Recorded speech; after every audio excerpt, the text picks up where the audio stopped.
A lot to cover on this latest controversy about the Clinton Foundation and whether it will impact the Clinton presidential campaign. The New York Times the other day had a very good story. If you haven't read it, folks, go online and find it. About it. At the time, the United States government was making a deal with Russia to allow Russia to expand its control over uranium.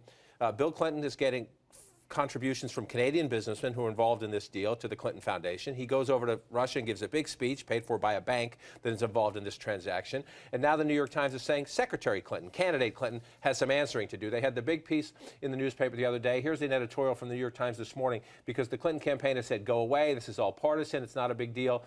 These half steps show that candidate Clinton is aware of the complications she and Bill Clinton have created for themselves. She needs to do a lot more because this problem is not going away. The New York Times making the case that you can't just say we're not going to take any more foreign money in the future and we're going to be more transparent in the future.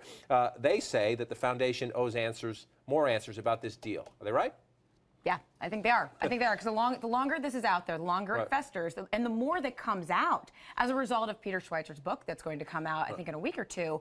It's not going to get any better. There needs to be answers for this. And it can't be, well, this guy's a right-wing nut job. That just is not going to set, because it's in the New York Times. You know, there isn't a good argument there right now. Right. When you make that point, and this has been a Clinton playbook, when you are criticized, just say the person attacking us is political. They are partisan. It doesn't matter if there are actual facts in here. And again, the New York Times did get some of its information from this conservative author who's writing the book Clinton Cash. He's a conservative. There's no question about that. He gave some of this information. He said, look what I found, to the New York Times, which went out and independently verified it and added its own reporting, added new information that Peter Schweizer didn't have. Listen to Mitt Romney, Robert. He's on the Hugh Hewitt show yesterday, and he takes this a bit further, and I expect we're going to hear a lot of this in the campaign.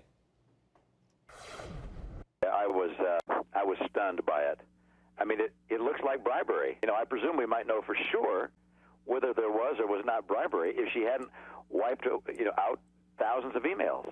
But this is a very, very serious series of facts, and it looks like bribery.